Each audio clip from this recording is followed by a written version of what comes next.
اعوذ باللہ من الشیطان الرجیم بسم اللہ الرحمن الرحیم وَلَقَدْ أَرَيْنَاهُ آيَاتِنَا كُلَّهَا فَكَذَّبَ وَأَبَى۔ اور آیت نمبر 56 سے آج ہم نے آغاز کرنا ہے۔ اعوذ باللہ السمیع العلیم من الشیطان الرجیم، بسم اللہ الرحمن الرحیم۔ وَلَقَدْ أَرَيْنَاهُ آيَاتِنَا كُلَّهَا فَكَذَّبَ وَأَبَى۔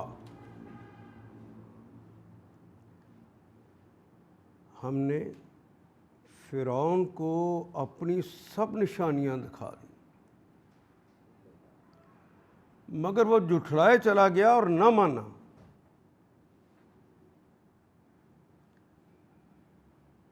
حالانکہ اگر اس کو بتایا گیا ہے کہ یہ زمین ہے، اسی سے تمہیں نکالا ہے، اسی میں واپس کریں گے، حالانکہ اسے پتہ تھا کہ اگر اوپر سے اللہ نے پانی برسایا ہے، اسی کی وجہ سے زمین زندہ ہوئی ہی اور اس سے نباتات اگی، اس نے جو کچھ تمہاری ضرورت تھی وہ ساری کی ساری پیدا کر دی ہیں، تمہارے جسم کی ساری ضروریات اسی زمین کے اندر رکھ دی ہیں، اس نباتات کے ذریعے تم کھاؤ گے۔ یہ تمہارے نشانیاں کوئی اور ایسا بنا سکتا تھا نظام؟ وَلَقَدْ أَرَيْنَاهُ آيَاتِنَا كُلَّهَا، ہم نے اسے ساری نشانیاں دکھا دی۔ فَكَذَّبَ، اس نے جھٹلایا، دیدہ دلیری دیکھے، وَأَبَى، اور اس نے انکار کر دیا۔ شام سے لے کر لیبیا تک کا حکمران ہے اور بحر روم کے ساحل سے لے کر حبشہ تک کا یہ مالک ہے۔ جب اقتدار ملتا ہے تو اقتدار کو بچانے کے لیے پھر جس چیز کو بھی جھٹلانا پڑے بندہ جھٹلاتا ہے اور کہتا ہے کہ نہیں، جو میں کر رہا ہوں وہی ٹھیک ہے۔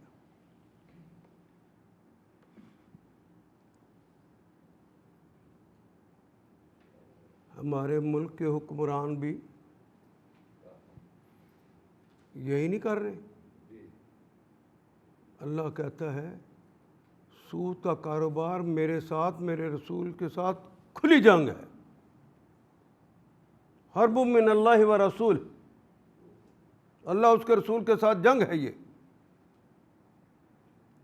اللہ کہتا ہے یمحق اللہ ربا، ہم نے سود کا مٹھ مار دیا ہے۔ 47 سے لے کر اب تک سود کے ساتھ ہی بینک چلتے ہیں، سود کا ہی کاروبار ہو رہا ہے۔ جس طرح فرعون کے دماغ میں آیا تھا کہ یہ جو کام میں نے تمہیں بنا کر دے دیا ہے، یہ جو نظام میں نے تمہیں دے دیا ہے، یہ تو اس نظام کو خراب کر دیں گے اگر یہ آگے تو۔ اور یہی بات ہمیں سمجھایا جاتا ہے، میڈیا کے ذریعے دماغوں میں ڈالا جاتا ہے۔ ہم تو ماڈرن لوگ ہیں، یورپ امریکہ سے ہمارے تعلقات ہیں، ہم بڑے سمجھدار ہیں، ہم جس طرح وہ کامیاب ہوئے ہم بھی ویسے کامیاب ہونے لگے ہیں۔ ان مولویوں کے ہتھے چڑھ گئے تو یہ سارا نظام تباہ ہو جائے گا۔ اس لیے میں نے جہاں جہاں کسی جگہ پہ گفتگو کی ہے تو بڑے پڑھے لکھے لوگوں نے جو ہمیں کہا کہ اگر سود کا کاروبار بند کر دیں گے تو بتائیں پھر ہمارے بینک کیسے چلے جائیں گے؟ اور بھاڑ میں جائیں تیرے بینک، اللہ کے ساتھ جنگ کر کے تو کہتا نفع ہو جائے گا۔ یہ ایک ہی دماغ ہے جو اس وقت سے کام کر رہا ہے۔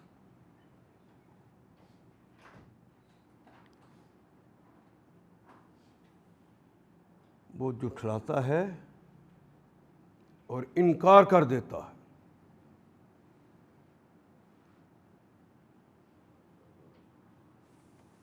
اس کو حقیقت سمجھ نہیں آتی۔ اتنی بڑی سلطنت اور اس میں میرے اس بات کو چیلنج کرنے والا کوئی تھا ہی نہیں کہ انا ربکم الاعلی، تو یہ دو بھائی اٹھ کے آ گئے۔ اور مجھے کہتے ہیں کہ جو الاعلیٰ ہے ہم اس کے نمائندے ہیں، تو کون ہے؟ اب مجھے چیلنج کر رہے ہیں کہ جس طرح وہ پانی برساتا ہے اوپر سے اور نیچے سے پھر وہ زمین زندہ ہوتی ہے، اور پھر زندہ ہونے کے بعد وہ اس میں سے تمہاری ضرورت کی چیزیں نکالتا ہے، پھل اور پھول نکالتا ہے، سبزیاں نکالتا ہے، ہمارے پرندوں اور چرندوں کا بھی سامان کرتا ہے اور ہمارے جانوروں کا بھی کھانا کر دیتا ہے، اس طرح تو بھی کر کے دکھا۔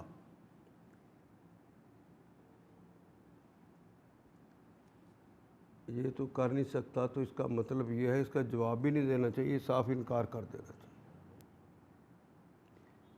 اسی لیے آج کے لوگ بھی جب انہیں کہا جاتا ہے کہ اگر پاکستان میں اسلامی نظام ہوتا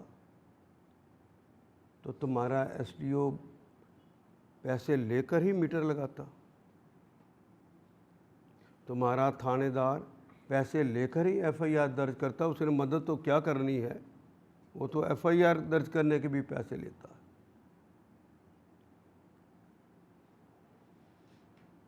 تو وہ لوگوں کو سمجھاتے ہیں ان مولویوں کے ہتھے نہ چڑھنا، ان کے ہتھے، یہ مولویوں کا نظام ہے کہ میرے اللہ کا، وہ انکار مولوی کا نام لے کر کرتے ہیں، لیکن انکار دراصل کس کو کر رہے ہیں؟ جب میں آپ کے سے پوچھتا ہوں کیا واقعی ان اصحاب اقتدار اس وقت کے فرعون اور آج کے فرعونوں کی کوئی فرق ہے؟ ان کے دیے ہوئے نظام میں ہر آنے والا دن بتاتا نہیں ہے کہ گزرے ہوئے کل سے بدتر دن آ گیا ہے۔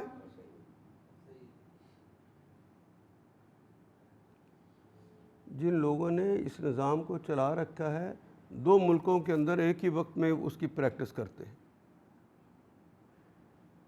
ادھر بھی کہتے ہیں کہ ہمارے اس نظام کی وجہ سے اچھے دن آ رہے ہیں، برے دن گزر چکے، ایسے ہی کہتے ہیں۔ ادھر مودی بھی یہی جملہ کہہ رہا ہے۔ وہاں تو لوگ ابھی زندہ ہیں، اس لیے مودی سے پوچھتے ہیں اور کہتے ہیں کہ تو کہتا ہے کہ ہمارا اچھے دن آ گئے ہیں، خدا کے واسطے ہمارے برے دن ہی لے آؤ، اس وقت ہم سکون سے رہ رہے تھے۔ لیکن یہاں کا دانشور بھی کہہ رہا ہے نہیں، بات ٹھیک کہہ رہی ہے حکومت، یہاں کا دانشور بھی مرا ہوا۔ تو آپ کسی دانش کی بات نہ مانیں، میرے اللہ کی تو مان جائیں۔ اللہ کی دانش سے کوئی آپ کو اعتراض ہے؟ کوئی شک ہے؟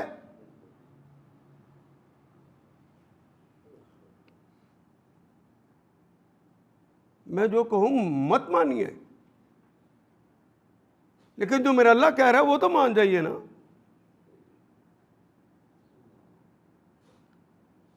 سارے رویے ایک جیسے۔ پھر اگلا جملہ بھی دیکھیے، قال اجئتنا لتخرجنا من ارضنا بسحرك يا موسى قال اجئتنا لتخرجنا من ارضنا بسحرك یا موسیٰ۔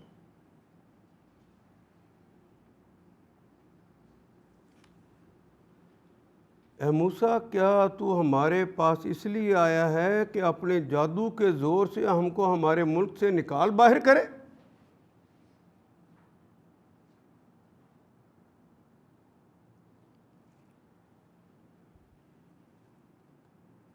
فرعون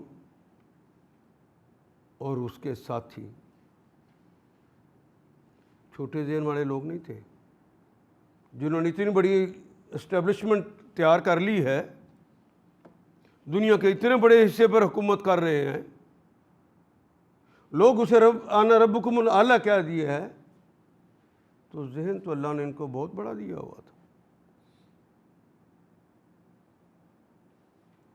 کیوں بات نہیں مانتے؟ جس شخص نے بھی وہ فرعون نہیں، آج کے معززین بھی، جس شخص نے اپنی خواہشات کو اپنی زندگی کا مقصد بنا لیا ہو، اپنی خواہشات، اس کی زندگی کے درمیان میں کبھی تیرنے کے قابل رہتا ہی نہیں، اسے پتہ ہی نہیں ہوتا کہ زندگی کیا ہے. وہ تو اپنی خواہشات کے بھنور میں پھنسا ہوتا ہے اور وہی پھنسا رہتا ہے. آج بھی میں اور آپ بھی زندگی کی خواہشات کو ہم نے اپنی زندگی کا مقصد بنا لیا ہے. اپنی خواہشات ہیں نا، اگلا مکان،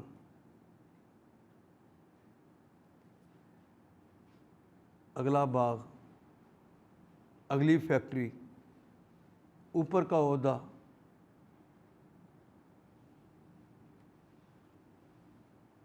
جتنی استطاعت ہے کم از کم اتنا تو ہم اپنے اس اقتدار میں سے حصہ لے جائیں. اس خواہش نے حلال حرام کی تمیز رہنے دی ہے؟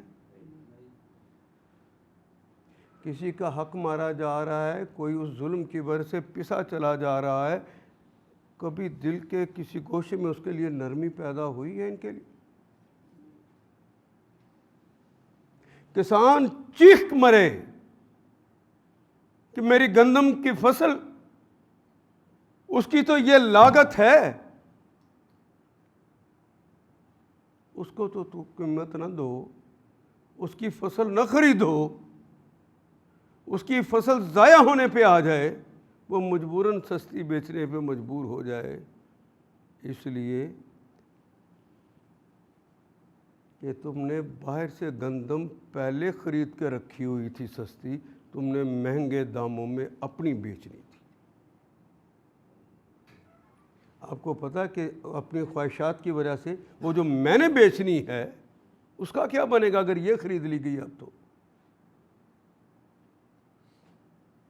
کسانوں کے اندر اس وقت اتحاد یہ ہو رہا ہے کہ اگلے سال گندم اگانی ہی نہیں، بازار سے ہی خریدیں.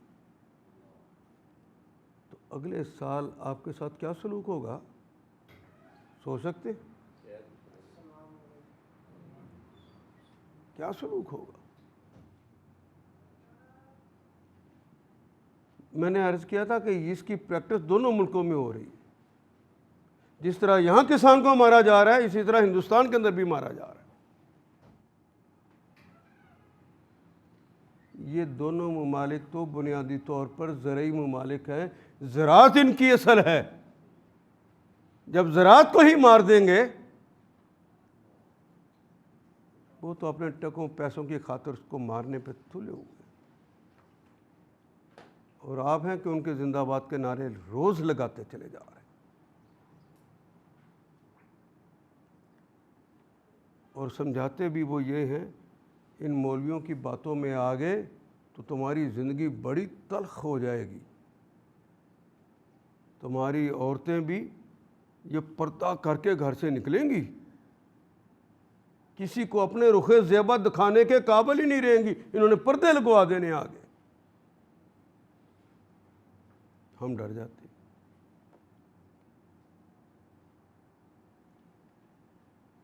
اور پھر کہتے ہیں کہ ذرا سنیے جملہ، اے موسیٰ کیا تو ہمارے پاس اس لیے آیا کہ اپنے جادو کے زور سے ہم کو ہمارے ملک سے نکال باہر کرے؟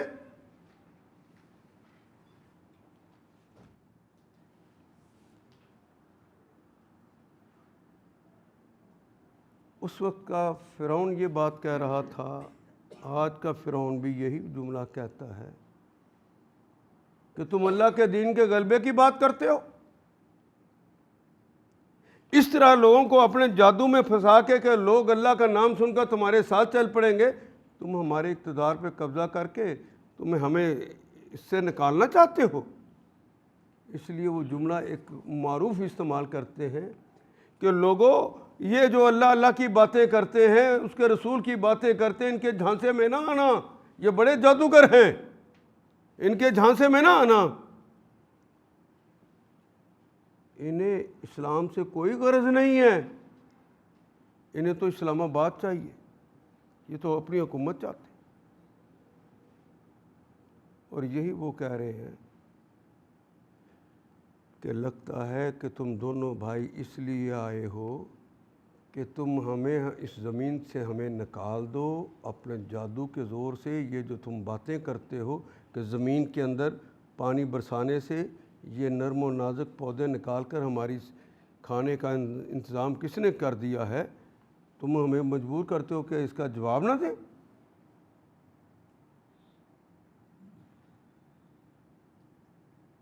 تمہاری نیت یہ ہے کہ ہمیں یہاں سے نکالو. اگر میں اس زمانے میں تو ہمارے اسلام آباد پہ تم قبضہ کرنا چاہتے ہو, اگر میں آج کی ٹرم استعمال کروں. اور یہی تو آج کا بھی فرعون کہہ رہا ہے. صاحب اقتدار یہی ہے بات سمجھاتا ہے نا.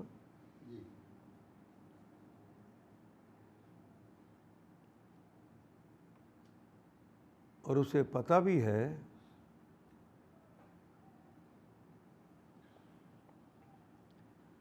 یہ خود فرعون بال کی پرستش نہیں کرتا تھا, نہ ہی وہاں کے سارے لوگ بچھڑے کی پوجا کرتے تھے. مختلف اذہان تھے. تو اس زمانے کے جو لوگوں کے دماغ میں تھا آسمان پہ قوت ہے, اس کو ہاتون کہتے تھے. ہاتون تو نام کوئی بھی ہو, مانتا تو تھا نا کہ اوپر ایک اللہ ہے, لیکن اپنے اقتدار کی خاطر لوگوں کو کہتا ہے ان کی باتوں میں نہ آنا, موسیٰ اور ان کی باتوں. آج بھی کہتے ہیں ان مولویوں کی باتوں میں نہ آنا, میں نے تمہیں بہترین نظام دے رکھا ہے, آرام سے جاتے ہو رشوت دیتے ہو, تمہارا کام ہو جاتا. یہ مولویوں کو دھکے کھانے دو. تمہارے لیے پیسے ہیں تو تمہارے بہترین ہم نے پرائیویٹ ہسپتال بنا دیے, سرکاری ہسپتالوں میں ان کو دھکے کھانے دو. تو جس کے جیب میں پیسہ ہے وہ اپنے بچے کا علاج کروا لیتا ہے, اپنا علاج کروا لیتا ہے, اس کے تو جوں بھی نہیں رینگتی. پتہ تو اس کو ہے جس کو ڈاکٹر کی فیس دینے کے بعد جیب میں ہاتھ ڈالتا ہے تو دوائی کے پیسے نہیں ہوتے. پتہ تو اس کو ہے نا کہ سرکاری ہسپتال میں اس لیے جاتا ہے کہ چلو دوائیاں تو یہاں سے مل جائیں گی, تو ڈاکٹر پرچی پہ لکھ دیتا ہے کہ یہ باہر جاؤ اور باہر سے جا کے خریدو. دوائیاں تو وہاں بک جاتی.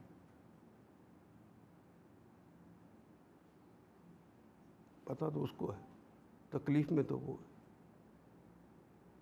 تو اس کو کیوں یہ بات سمجھ نہیں آ رہی کہ اگر اللہ کا دین کا نفاذ ہوتا تو یہاں پہ ایسا ڈاکٹر بیٹھ سکتا تھا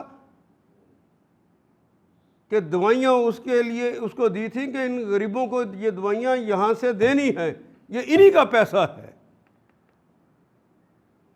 یہ دوائیاں جو خریدی گئی ہیں ہسپتالوں کو دی گئی ہیں ہمارے ٹیکسز سے نہیں ہیں, تو انہی کا پیسہ ہے, تو دو ان کو. دیتا ہے.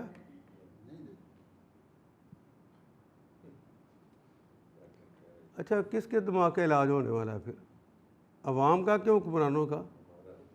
ہمارا ہونے والا. جو ظلم کرتا ہے اس کے زندہ باد کے نعرے لگاتے, جو کہتا ہے او اللہ کے دامن میں پناہ لے لیں, اس کے نظام کے مطابق چلے. مولویوں کی گل نہیں مننی.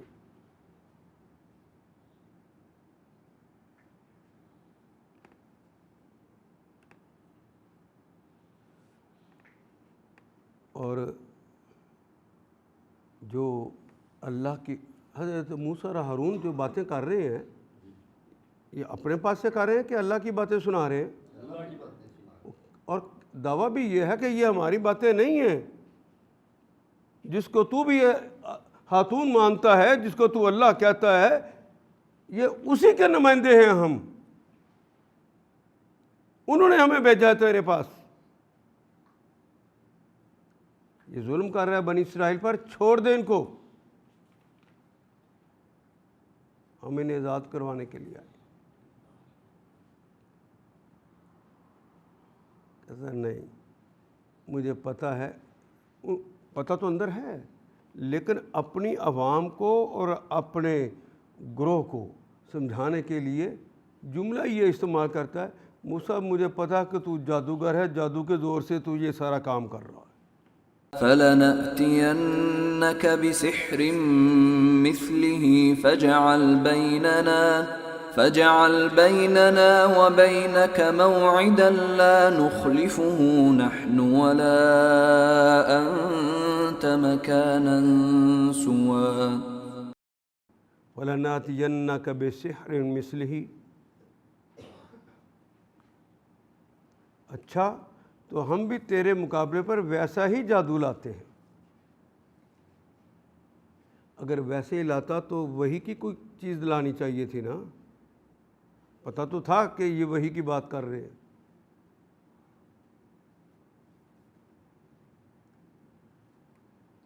آپ کو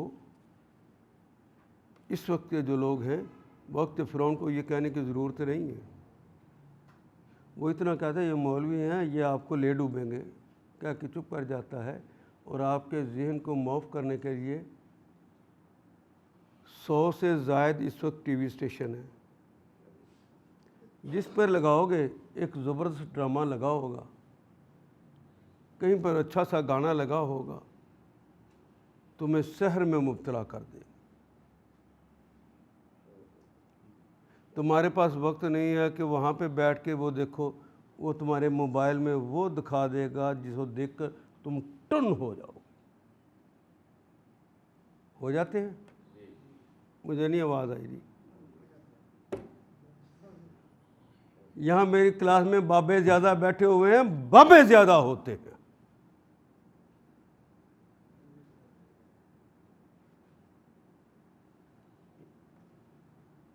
پہلے شکایت آتی تھی یہ بچے اپنے دوستوں سے ملتے ہیں، بری عادات سیکھتے ہیں، گھر میں آتے ہیں۔ اب شکایت یہ ہے کہ دادا ہاتھ سے چھوڑتا نہیں ہے موبائل، تو یہ بچہ دادے کو دیکھ کے یہ بھی موبائل دیکھنا چاہتا ہے۔ اب برائی کہاں سے آ رہی ہے؟ جو لوگ خواہشات کو اپنا مقصد بناتے ہیں، مقصد زندگی بنا لیتے ہیں، خواہشات کو، وہ زندگی کے دریا میں تیرنے کے قابل ہوتے ہی نہیں۔ آپ کا ہر دن پچھلے دن کی نسبت اچھا جا رہا ہے کہ برا جا رہا ہے؟ ڈوب رہے ہو۔ آدھا پاکستان اس وقت آپ کے پاس نہیں ہے۔ مشرقی پاکستان ہے؟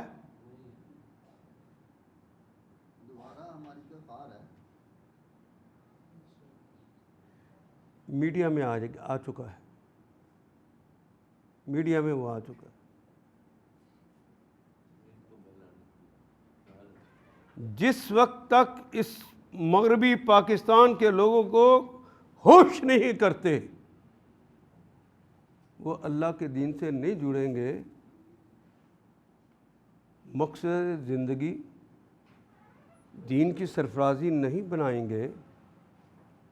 میری زندگی کا مقصد تیرے دین کی، میری زندگی کا مقصد تیرے دین کی سرفرازی، میں اسی لیے مسلمان، میں اسی لیے نمازی۔ جب تک زندگی کا مقصد یہ نہیں ہوتا اے اللہ جو آپ چاہتے ہیں وہ ہم کریں گے تاکہ آپ راضی ہو جائے۔ ہم نے تو اس کی جگہ پر کہا ہے اپنا من راضی کرنا ہے۔ وہ نور جہاں کا گانا سننے سے ہوتا ہے تو میں وہ لگا لوں گا، وہ انڈیا والی کی خاتون کا نام ہے جی، بڑی مشہور جو ہے، لتا کے گانے سننے ہیں تو مجھے اس کا مزہ آتا ہے تو میں وہ لگا لوں گا۔ اب سے کوئی یوں سمجھے کہ 20 سال پہلے یہ جو ماڈرن لوگ ہوتے تھے وہ ایک جملہ کہا کرتے تھے، جب ان سے پوچھا کہ یہ فضول وقت کیوں ضائع کرتے ہو، یہ اللہ کا دیا وقت ہے، اس کو پازیٹیو کاموں میں لگانا چاہیے، تو وہ جملہ ایک استعمال کرتے تھے، just to kill the time. انہیں پتا تھا کہ ہم اس کو قتل کر رہے ہیں وقت کو، یہی جملہ کہتے ہیں just to kill the time. آج وہ احساس بھی مر گیا ہے۔ اب کل دا ٹائم نہیں ہے، وہ خواہشات کی تکمیل میں اس طرح گم ہو گئے ہیں، حقیقت سے آنکھیں نہ صرف بند کر لی ہیں بلکہ انکار کے نعرے لگانے شروع کر دیے۔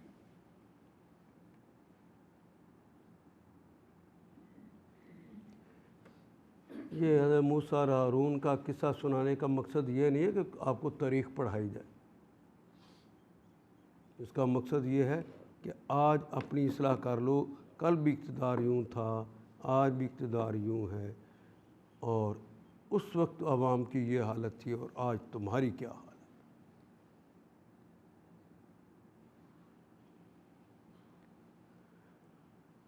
کہا اچھا ہم بھی تمہارے مقابلے پہ ویسے ہی جادو لاتے ہیں۔ فرعون نے کہا طے کر لے کب اور کہاں مقابلہ کرنا ہے۔ جب اس طرح کا جملہ کہا جاتا ہے تو اس طرح پوری قوت کے ساتھ بندہ کہہ رہا ہوتا ہے کہ میں اب تمہیں شکست دے دوں گا لوگوں کے سامنے۔ میرے پاس تو آج کا بھی کہتا ہے کہ تم اگر اچھی بات کہیں کہہ بھی دو گے تو کتنے سن لیں گے؟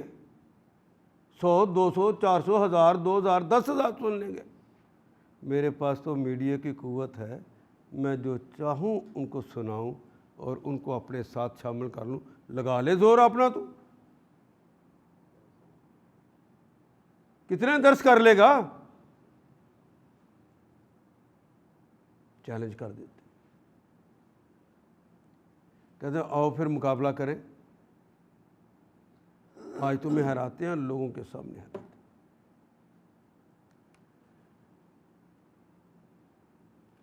اچھا ہم بھی تیرے مقابلے پہ ویسا ہی جادو لاتے ہیں، طے کر لے کب اور کہاں مقابلہ کرنا ہے۔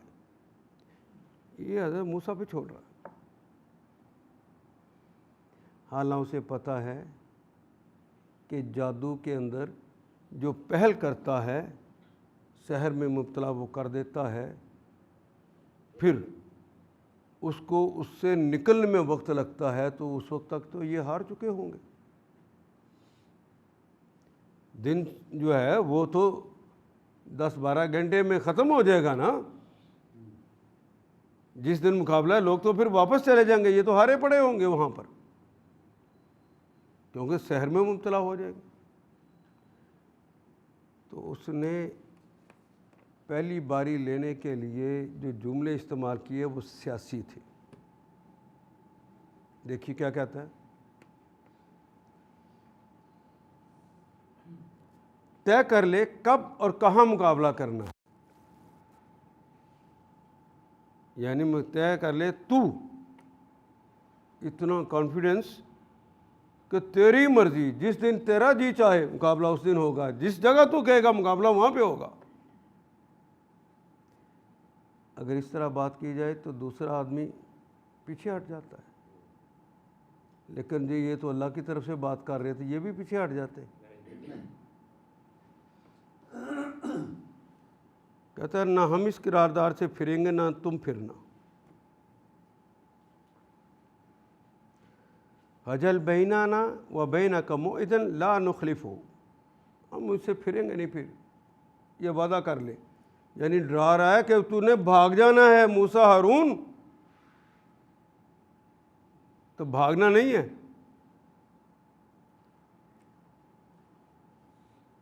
کھلے میدان میں سامنے آ جا۔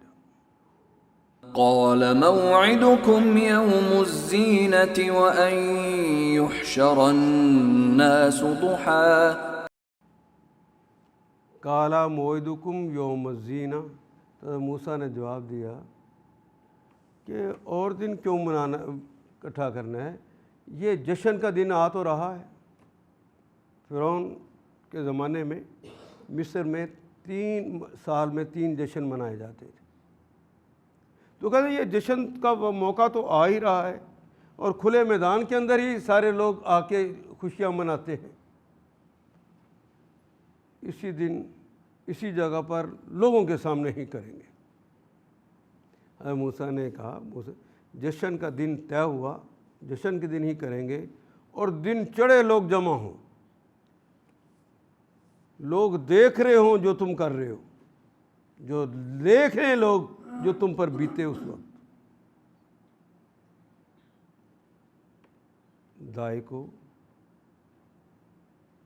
یہاں پہ نصیحت ہے کہ دشمن جس مرضی لہجے میں گفتگو کرے،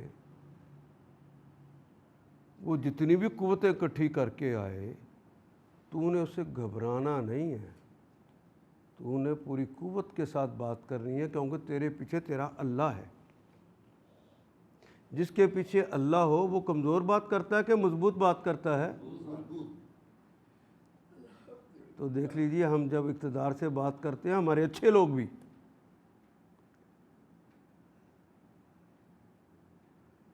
تو اس طرح بات کرتے ہیں جس طرح غلام اپنے مالک، آقا اور شہنشاہ سے کر رہا ہو۔ بلکہ صحیح بات کہوں، ہمارے دماغ میں اللہ کا ان حکمرانوں جتنا، ایک سیکٹری جتنا بھی مقام نہیں۔ سیکٹری کے ساتھ گفتگو کرنی ہو نا، وہ ٹائم دے دے کہ آجا مجھ سے بات کر لے۔ یہ ویسٹ کوٹ پہننی چاہیے کہ دوسری پہننی چاہیے، یہ لباس پہننا چاہیے کہ دوسرا، ٹائی کون سی لگانی چاہیے؟ میں نے سیکٹری کے ساتھ بات کرنی ہے، اور جب جانا ہے تو میرے جملے پہلے سے تیار ہونے چاہیے، میرے جملے بھی اچھے ہونے چاہیے۔ اس نے جو مجھ سے گفتگو کرنی ہے اس کو میں پڑھ لوں، اچھی طرح اس کی تیاری کر لوں، تاکہ گفتگو کرنے میں مجھے آسانی ہو، میں اس کی بات سمجھوں، وہ میری بات سمجھ سکے۔ ہے یہ ایسا نہیں؟ اندر سے خوشی بھی ہوتی ہے، اندر کی خوشی۔ آج مجھے سیکرٹری صاحب سے بات کرنا ہے، آج چیف سیکرٹری سے بات کرنا ہے۔ اگر وزیر اعظم سے کرنی پڑ جائے تو اور ہی دماغ خراب ہو جاتا ہے۔ لیکن میں اور آپ جب شہنشاہ سے بات کرنے نماز میں اس کے دربار میں جاتے ہیں، وہاں بھی کپڑوں کا اس طرح خیال رکھتے ہیں۔ جو اس سے باتیں کرتے ہیں، آپ کو پتہ ہوتا ہے کہ وہ کیا بات ہو رہی ہے؟ یار ایک چھوٹے افسر جتنا تو اس کا مقام دے دو، ہم نے تو وہ مقام بھی نہیں دیا۔ 60 کے بوڑھے، نماز کا ترجمہ پوچھا جائے تو انہیں نماز کا ترجمہ نہیں آتا، تو قرآن حکیم کی تو بات ہی بڑی دور کی، اور کہتے ہیں میرے اللہ کا کلام ہے یہ۔ نہ سنتے ہیں نہ پڑھتے ہیں۔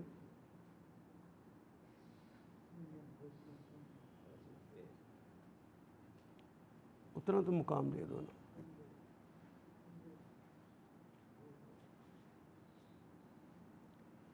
ابھی تک اللہ کا دین جو غالب نہیں ہوا، اس ناقدری کی وجہ سے، رب کی ناقدری کرتے۔ یہ تو 2 ہی بندے گئے ہوئے ہیں نا۔ پاکستان میں تو اسلام کے لیے جماعتیں موجود ہیں، کمی کہیں تو ہے۔ قَالَ مَوْعِدُكُمْ يَوْمُ الزِّينَةِ وَيُحْشَرُ النَّاسَ ضُحًى، لوگوں کو اکٹھا کر لینا کب؟ دن چڑھے، تاکہ لوگ اب جو دیکھیں اپنی آنکھوں سے دیکھیں۔ فَتَوَلَّى فِرْعَوْنُ فَجَمَعَ كَيْدَهُ ثُمَّ أَتَى فَتَوَلَّى فِرْعَوْنُ فَجَمَعَ كَيْدَهُ ثُمَّ أَتَى، فرعون نے پلٹ کر اپنے سارے ہتھ کنڈے جمع کیے۔ قید سمجھتے ہیں نا، میں نے وہ ترجمے میں بتایا تھا، قید و پنجابی کا جو کلمہ ہے یہ وہی کلمہ ہے۔ جس طرح وہ سازشیں کرتا تھا، ہیر رانجھے کو ملنے نہیں دیتا تھا، اس طرح یہ بھی سازشیں کرتے ہیں، بندوں کو اللہ سے ملنے ہی نہیں دیتے۔ اور حضور کے زمانے میں بھی، صرف یہاں نہیں، انڈیا سے الف لیلہ جو کہانیاں ہیں وہ منگوائی گئیں، اور اس کو عربی میں منتقل کر کے وہ قصے سنانے کے لیے جگہ جگہ بندے بٹھا دیے کہ لوگ قصوں کے اندر مزہ لیتے ہیں، یہ کہانیاں سنائیں گے، یہ سنیں گے، اور کہانیاں وہ مزدار ہیں، سنسکرت کی ہیں وہ، جس کا ترجمہ کر کے وہ سناتے تاکہ رسول اللہ کی باتیں سننے کوئی نہ جائے۔ جو رات تک فلمیں دیکھتا رہا ہے، گانے سنتا رہا ہے، ڈرامے دیکھتا رہا ہے، وہ لیٹ تک اپنے موبائل کے اوپر جب اذانیں ہونے لگی ہیں اس وقت سویا ہے، اس وقت میری قرآن کلاس میں آ سکتا ہے؟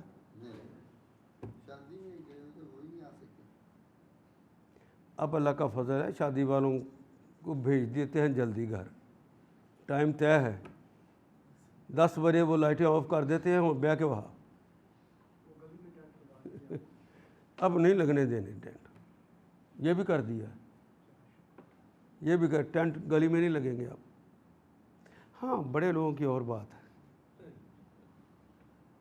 غریب لگائے گا تو مقدمہ ہوگا، سزا پائے گا، اس کے لیے زرداری ہونا پڑتا ہے، اس کے لیے نواز شریف بننا پڑتا ہے، پھر آپ جا کے اپنی مرضی کر سکتے۔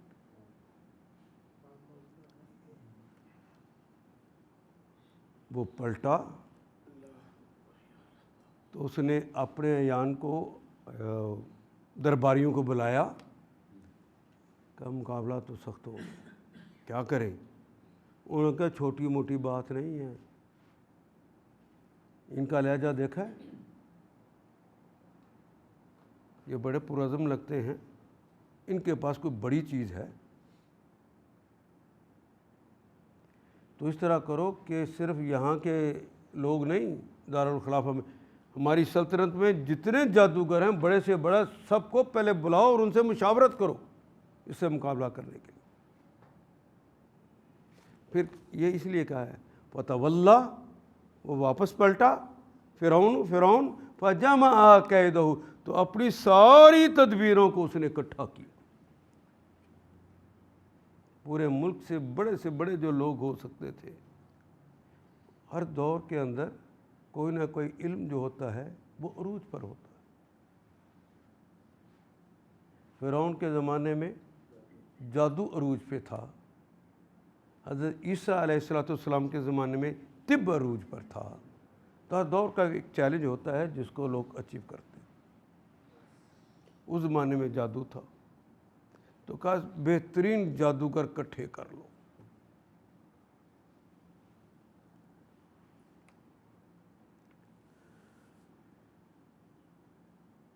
اور پھر مقابلے پہ آ گیا، کر لیے، پھر مقابلے کیا آیا۔ قال لهم موسى ويلكم لا تفتروا على الله كذبا فيسحتكم بعذاب وقد خاب من افترى۔ قال لهم موسیٰ، دیکھیں جو نبی اللہ ہوتا ہے نا، وہ ہر دور میں مخالف سے مخالف بھی آدمی ہو تو اس کے ساتھ بھی محبت رکھتا ہے کہ اس کو تکلیف نہ ہو جائے، اس کو نقصان نہ پہنچے۔ یہ اللہ کے مقابلے پہ اپنے تدبیریں کرنے آگے ہیں، اگر اللہ ناراض ہو گئے تو ان کا بنے گا کیا؟ مارے جائیں گے بیچارے، اللہ پر جھوٹی افطرا باندھیں گے، جو بے وقوف ہے مارے جائیں گے۔ اس موقع پہ وہ فرعون کی فوج میں اکٹھے ہو کے حضرت موسیٰ اور ہارون کو شکست دینے کے لیے آئے ہیں، تو ان سے ہمدردی کا اظہار حضرت موسیٰ کر رہے ہیں۔ قال موسیٰ علیہ السلام نے ارشاد فرمایا ویلکم،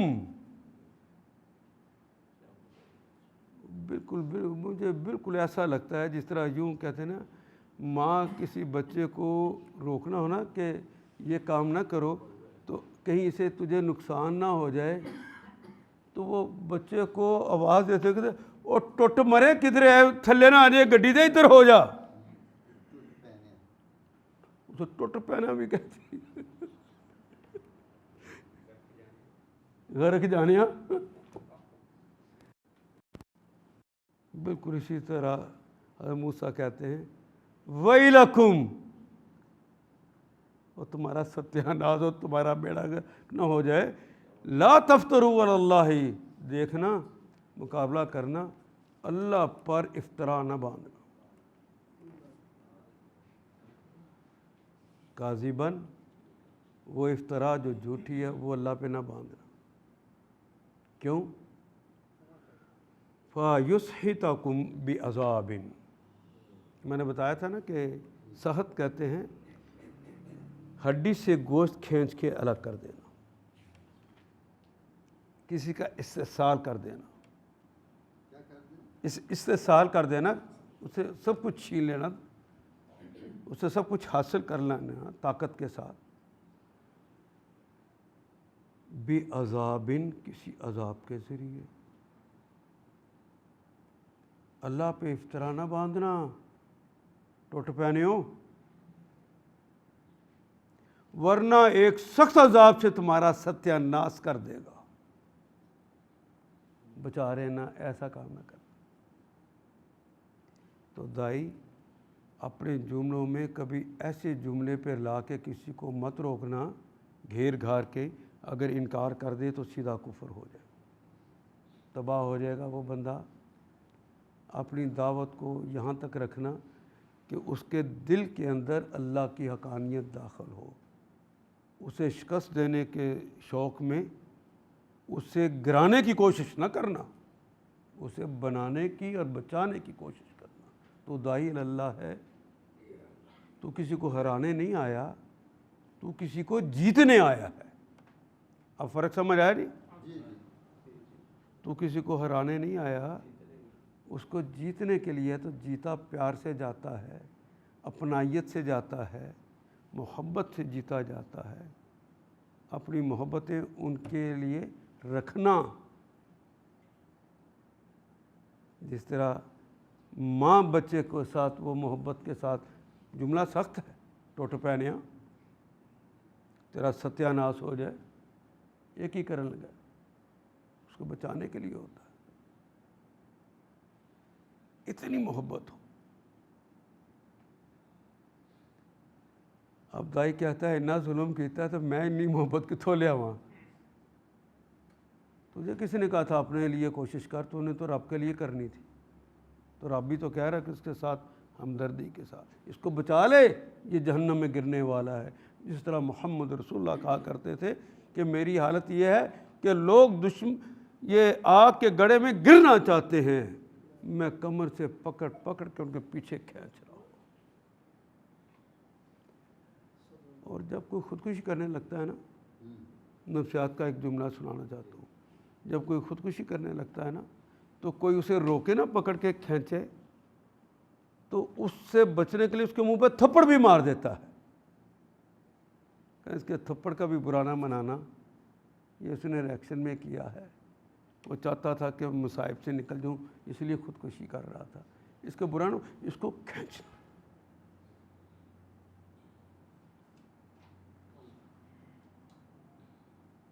مجھے یاد ہے میں ایف ایس سی کے بعد اللہ نے مجھے بہت صحت دی ہوئی تھی، یعنی اس زمانے میں واقعی اللہ نے بڑی اچھی صحت دی ہوئی تھی۔ تو ایف ایس سی کے بعد میں گیا راولہ کو، ادھر ڈیم کیا ہے جی، منگلا ڈیم۔ تو منگلا ڈیم کے اوپر جہاں آفیسز ہیں تو ایک دیوار ہے، قلعہ سا بنا نا، اوپر دیوار جو ہے دیوار کی۔ تو میں چلتا چلتا اوپر چلا گیا تو وہاں میں نے دیکھا کہ اس دیوار کے اوپر ایک بندہ چڑھ رہا ہے، نوجوان ہے، وہ اس پر چڑھ رہا ہے۔ تو یہ زمانہ بھی وہ ہوتا ہے یہ بیل باٹم والا، پہنچے جس میں کھلے تھے۔ ایسے دل میں شک ہے کہ کہیں یہ خودکشی تو نہیں کرنے لگا، یہاں سے گرے گا اس کا تو سرما بھی نہیں بننا۔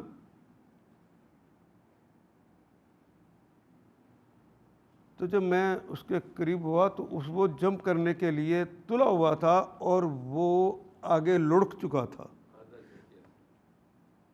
آگے لڑک چکا۔ جب میں قریب ہوا تو صرف اس کی پینٹ کا ایک پانچا میرے ہاتھ آیا اور اسی کے ذریعے میں نے اس کو اوپر کھینچا۔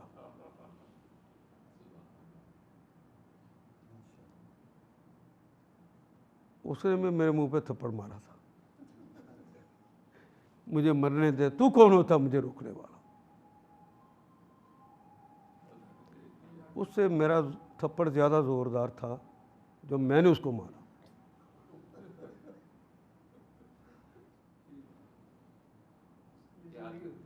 پھر اس نے مجھے، میں نے کہا اب بتا کیوں مرنا چاہتا ہے. اس نے اپنی کہانی سنائی. میں کہ تیری کہانی بڑی دردناک ہے، لیکن تیرا اللہ تیری مدد کے لیے اتر آئے تو یہ سارے معاملات ٹھیک ہو سکتے ہیں کہ نہیں ہو سکتے.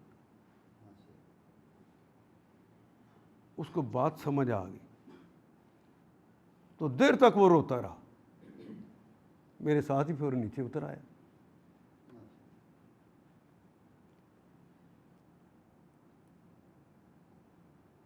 یہ کوئی 7-8 سال کی بات ہے. ابھی میں نہیں وہ تو میرے ایف ایس سی کے زمانے کی بات ہے نا. یہ 7-8 سال کی بات ہے. میں ایچ سی میں پیپر چیک کر رہا تھا میڈیکل والوں کے. تو وہاں پیپر سارے آفس میں ہی چیک ہوتے ہیں. تو میرے بیک پہ ایک بندہ بیٹھا ہوا، وہ بھی پیپر چیک کر رہا تھا پیتھولوجی کے. وہ تھوڑی دیر کے بعد اٹھ کے آیا تو مجھے کہتا ہے آپ لاہور سے ہیں؟ میں کہا ہاں. آپ خاور بٹ ہیں؟ میں کہا ہاں. آپ نے مجھے نہیں پہچانا؟ کہنا آپ کا تھپڑ تو آج بھی مجھے یاد ہے.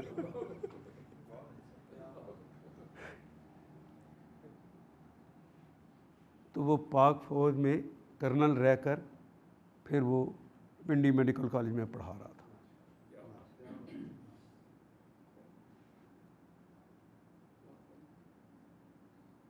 خودکشی حرام کام کرنے لگا تھا، لیکن اگر ہمدردی کے جذبات نہیں ہیں وہ کوئی اثر نہیں رکھے گی. ہمدردی کے جذبات ہوں تو وہ تھپڑ اسے ساری عمر بھی یاد رہے گا. اس سے نفرت نہیں پیدا ہوگی، اس سے محبت ہی پیدا ہوگی.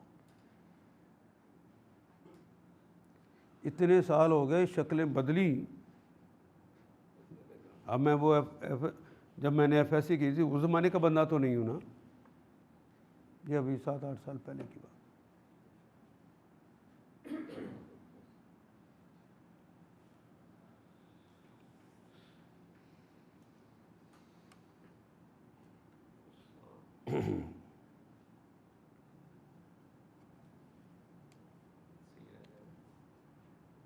وَقَدْ خَابَ مَنِ افْتَرَىٰ. پہلے کہا اس عذاب میں مبتلا کر دے گا کہ تمہارا ستیہ ناش ہو جائے گا. پھر نصیحت کرتے ہوئے جملہ کہا وَقَدْ خَابَ مَنِ افْتَرَىٰ. جھوٹ جس نے بھی گڑھا وہ نامراد ہی رہا ہے. نامراد نہ ہو جانا. تم میرے اللہ کے بندے ہو، تم میرے بھائی ہو. مجھ سے نہیں سہا جائے گا تمہارا ستیہ ناش ہونا اور نامراد ہونا.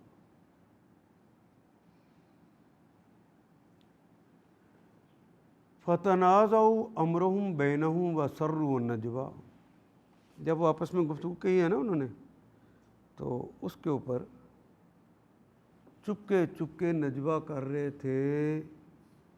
نجوہ کہتے ہیں سرگوشیاں کرنے کو. وہ سرگوشیاں کر رہے تھے کہ بندے کوئی عام نہیں لگتے، ان کے ساتھ کیا معاملہ کیا جائے، کیسے ان سے نپٹا جائے. فرعون کے لوگ اپنے معاملے میں آپس میں جھگڑنے لگ گئے. کوئی کہنے لگے ہم سے بڑھ کر جادوگر تو نہیں نا کوئی ہوگا، 2 منٹوں میں اسے ہرا دیں گے. اور اس نے سمجھایا اس کی ان کی باتیں نہیں سنتے. جادوگر کبھی اس طرح کی باتیں کرتے ہیں؟ یہ تو کوئی اللہ والا لگتا ہے، مارے نہ جائیں کہیں. میں نے آپ سے کہا کہ ہمدردی کے ساتھ اگر کسی پہ سختی بھی کر رہے ہوں گے اس کے دل میں آپ کے لیے اثرات مرتب ہوں. ہرانے کے لیے نہ کریں، اسے جیتنے کے لیے کریں.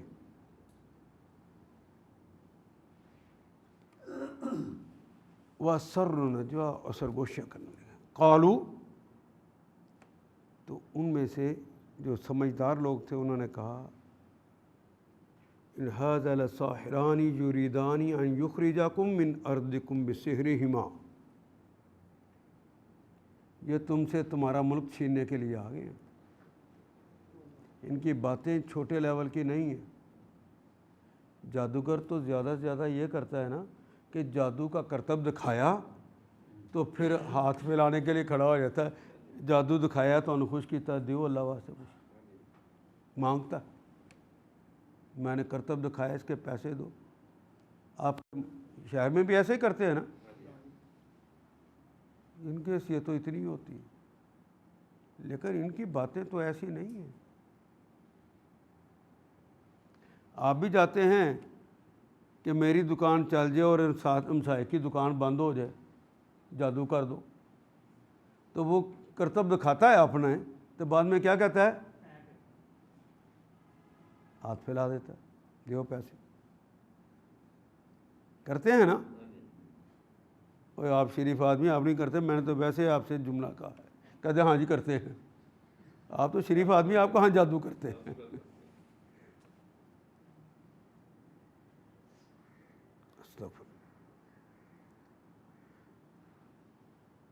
یہ دونوں محض جادوگر ہیں، یعنی کوئی بڑے زبردست قسم کے یہ پکے جادوگر لگتے ہیں.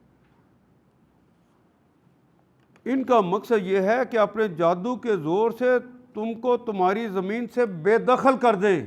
وہی جو جملہ پہلے کہا تھا، یہ اسلام آباد لینے آ گئے ہیں، بچا لو اپنے آپ کو. یاد ہے جملہ نواز شریف صاحب کو بی بی بے نظیر نے کہا تھا، نواز بھائی آؤ سسٹم بچا لیں.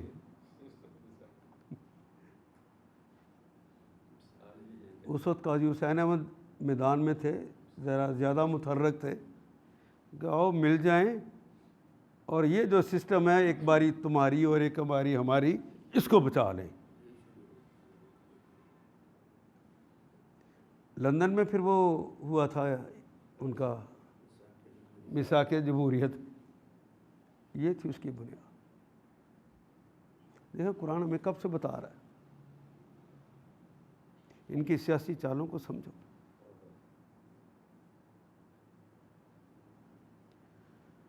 تم کو تمہاری زمین سے بے دخل کر دیں اور وہ تمہارا مثالی طریقے زندگی کا خاتمہ کر دیں. ہم نے تمہارے لیے دیکھو کیا سڑکیں بنا دیں، کیا سہولتیں مہیا کر دیں، تمہیں قرضے میں ڈبو دیا.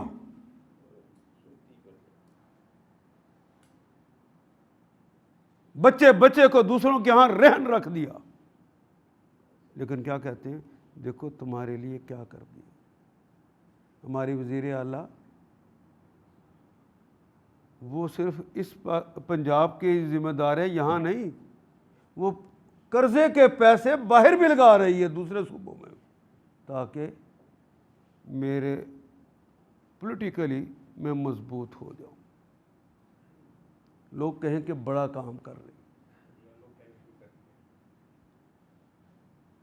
اگر آپ یہ دیکھیں،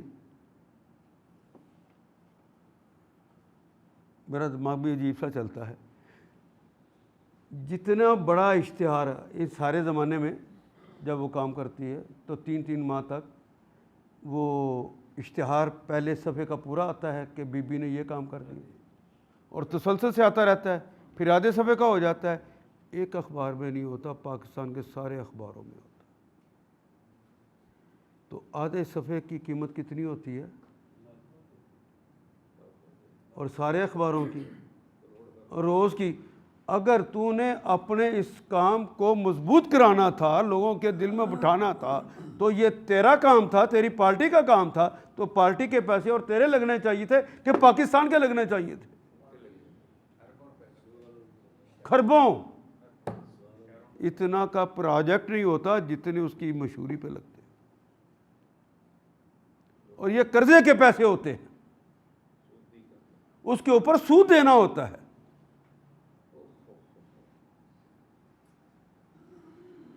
ان کے اس جادو کو کوئی سمجھتا ہی نہیں. اللہ کرے یہ بات ہمیں سمجھ میں آنی شروع ہو جائے.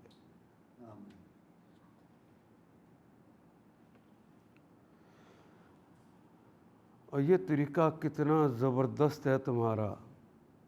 تم چاہو تو ننگے منہ باہر آ جاؤ, تم چاہو تو خوبصورت لڑکی کو سامنے بٹھا کر آنکھیں سیکتے رہ جاؤ, تم چاہو تو کلبوں کے اندر عیاشی کرو. یہ ابھی نہر پر ایک کلب بنا ہے, بڑا خوبصورت ہے, بہت اچھا ہے, بڑی پازیٹیو اس کے اندر ایکٹیویٹی ہے. ہر طرح کی ایکسرسائز کرنے کے لیے انہوں نے اندر سامان رکھا ہے, بہت ہی اچھا ہے, اور لیٹسٹ سامان رکھا ہوا ہے. اور جب ایکٹیویٹی کر رہے ہوتے ہیں جو ٹیمپریچر اندر ہونا چاہیے اس ٹیمپریچر کو وہ مینٹین رکھتے ہیں. کتنا اچھا ہے. اس کی فیس 2 لاکھ روپے. وہ کارڈ بنتا ہے نا اس کا, ممبرشپ جو ہوتی ہے.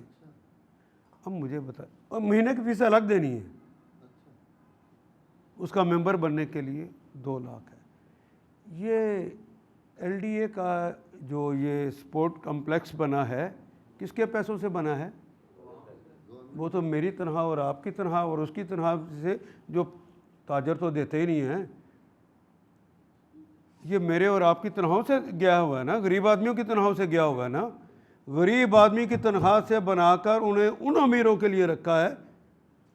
کوئی غریب آدمی 2 لاکھ دے کر اپنے بچوں کے لیے وہ اس کی ممبرشپ لے سکتا ہے, پھر اس کے بعد ماہانہ بھی دے.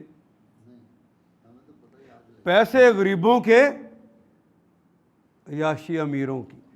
اسے کہتے ہیں کیپٹلزم. اسلامی نظام کو دھتکارو گے تو کیپٹلزم ہی آئے گا نا.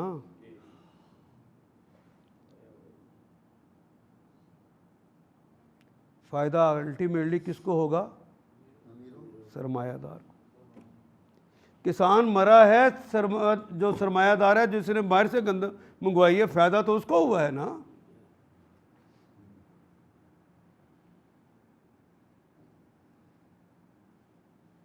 چینی 60 روپے کی تھی, اب کس بھاؤ بک رہی ہے؟ 60 روپے تھی, 170. گنا لوگوں کا خریدا نہیں, باہر پڑا جب وہ سوکھنے لگ گیا, ٹرالیوں پہ پڑا تو ٹرالی کا خرچہ بھی, اور اوپر سے وہ گنے کا رس سوکھ گیا, اس ڈر سے کہ کہیں پھوگ ہی نہ باقی رہ جائے, سستا بیچنا پڑ گیا ان کو. یہ ہیلے کر کے تم ان سے سستی چیز خریدو اور پھر بہانے اور یہ ٹیکنیکس استعمال کر کے عوام کو وہ سستی چیز جو ہے پھر مہنگے داموں میں سوکھ جاتا.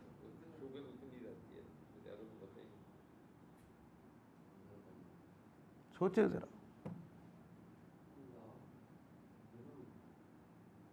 اس ظلم کے خلاف پھر آواز کیوں نہیں اٹھاتے؟ رونا تو اس بات کا. یا تو قرآن حکیم تمہیں سمجھائے نا کہ ان کی چالیں کیسی ہیں. یہ فرعونی چالیں تو اس دن سے لے کر آج تک ایسی ہی چلتی آ رہی ہیں. یہ رحمانی اقدام کون کرے گا؟ کوئی اکیلا بندہ چاہے بھی تو کر سکتا ہے. اسلام تو اجتماعیت چاہتا ہے, اسلام تو اکٹھے ہو کے کام کرنا چاہتا ہے. تو ہم تو کسی کے ساتھ اکٹھے ہو کر نیکی کا کام کرنے کو تیار بھی نہیں, اور وہ منظم طریقے سے کر رہے ہیں. لوٹ لیا ہے.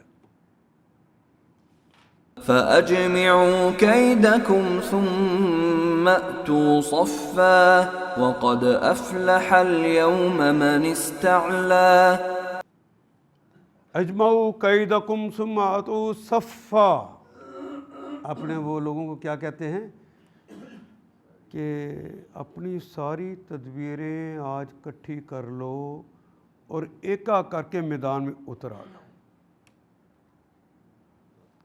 اور یہ سمجھاتے ہیں کہ دیکھ لینا اگر یہ اسلام پسند غالب آ گئے تو مر جاؤ گے. یہی کام کیا مصر کے اندر بھی.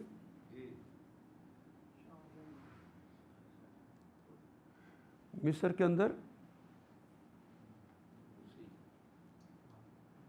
مرسی نے اپنا جب ڈیموکریٹک اوپر آیا نا تو ڈیموکریسی کا تو امریکہ تو انہیں احترام کرنا تھا نا.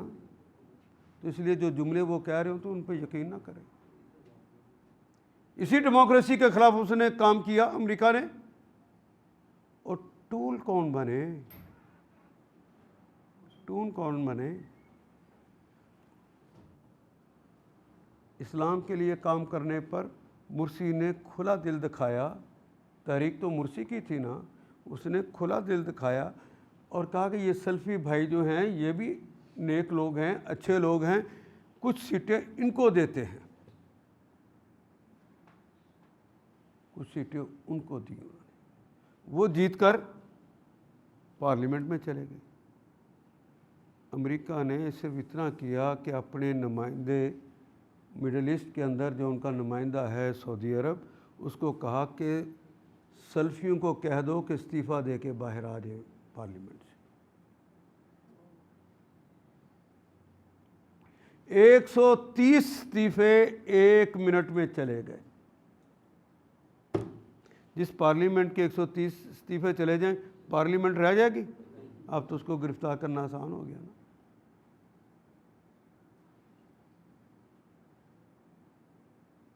شب خون کس طرح مارتے. ویسے وہ ڈیموکریسی کے چیمپئن ہیں.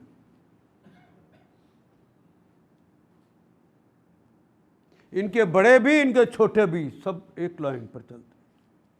وہ منظم ہو کے چلتے ہیں. ایک سعودی عرب کے حکم پر سارے سلفیوں نے استعفے دے دیے. بنی ہوئی حکومت دھڑام سے نیچے آ گئی اور گرفتار کر کے جس طرح جانوروں کو پنجرے میں بند کیا جاتا ہے عدالت میں, اس طرح پنجروں میں اسے لایا جانے لگ گیا تاکہ دوسروں کو عبرت ہو.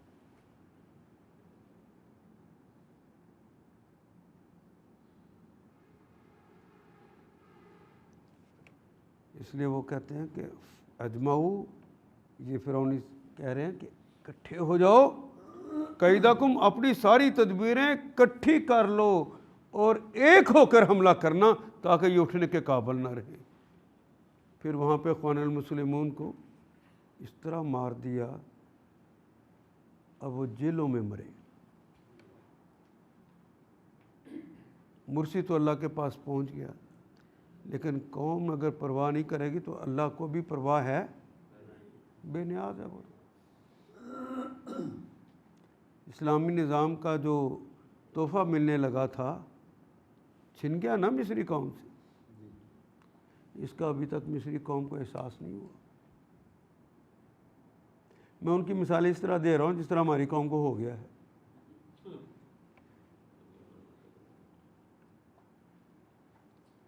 ثم آتو, پھر کٹھے ہو جاؤ, صفا, ایک صف بندی کر کے آ جاؤ. وہ تو اسی طرح آ رہے ہیں, پہلے بھی آتے تھے, آج بھی آئے. مسلمانوں تم کیا کر رہے؟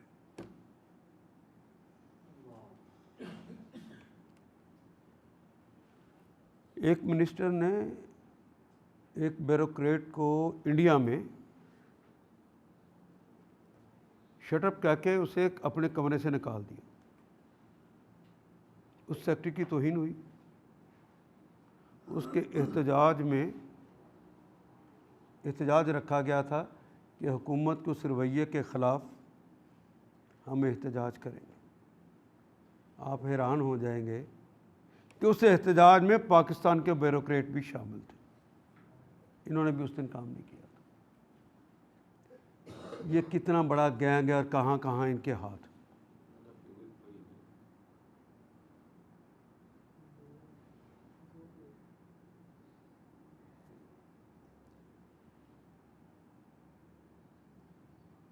اور مسلمان ہے وہ سمجھتا میں نے نماز پڑھ لی تو ہوں تو میں بخشے ہی جانا ہے، روزہ رکھ لیا تو میں بخشے ہی جانا ہے، وہ اس میں ٹن ہو کر بیٹھا ہوا ہے۔ اللہ کا دین غالب نہیں ہے، اسے پرواہ ہی نہیں۔ دین غالب ہوتا تو اس طرح کے مظالم ہوتے دنیا میں؟ جہاں کوئی بیٹی بکتی ہے، جہاں کوئی خون ناحق گرتا ہے، جہاں کوئی ظلم ہوتا ہے، وہ سارے لوگ برابر کے شریک ہیں جنہوں نے اسلامی نظام کو لانے کے لیے کوششیں نہیں کی، وہ برابر کے شریک ہیں۔ دیکھو دشمن کہتا ہے کٹھے ہو کے تدبیریں اکٹھی کر کے صف بندی کے ساتھ ایک دم حملہ کرو،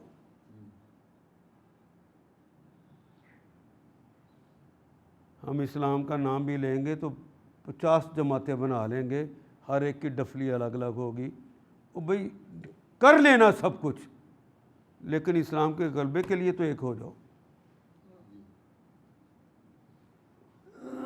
اسلام کے غلبے کے لیے تو ایک ہو، لیکن نہیں ہو۔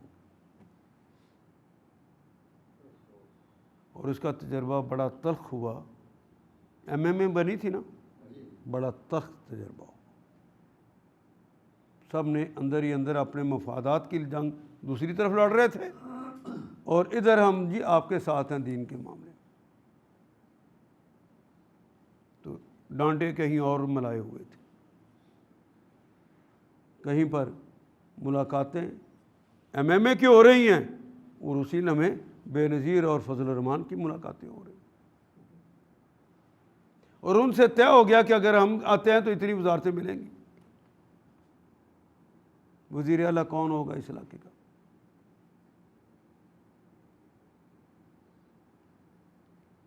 مسلمانوں کی یہ حالت ہو تو اللہ ہم پہ مہربانی کرے۔ میں نے عرض کیا اللہ بے نیاز ہے، نیاز مند تو ہم ہیں، ضرورت تو ہماری ہے، ہم کیا حرکتیں کر رہے ہیں؟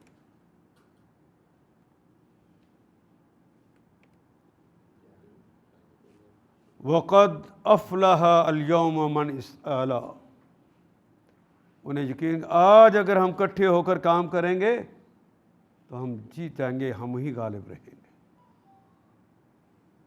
اور آج کسی نیک آدمی کو کہا جائے نا، مسلمان کو، کہ آؤ اللہ کے دین کے غلبے کے لیے کام کرو، کہنا جی کتنے جی ہوں اتنا بگاڑ ہو گیا، ہون کتنے صحیح ہو سکتے، وہ اندر سے شکست خوردہ۔ وہ زمانہ حضور دا سی، حضور دے زمانے دیاں برکتاں ہی بڑیاں سن۔ یہ نظام اللہ کا ہے کہ حضور کا ہے؟ صرف حضور تو پیش کرنے والے ہیں، نظام تو اللہ کا ہے، تو نظام کی برکتیں تو آج بھی ہیں یا نہیں ہیں؟ اگر آپ اللہ کے لیے کام کریں گے تو اللہ آپ کی پشت پر آئے گا کہ نہیں آئے گا؟ اللہ زیادہ مضبوط ہے کہ آج کا حکمران، آج کا فرعون، آج کی تدبیریں؟ اگر وہ ہے تو پھر شکست کیوں؟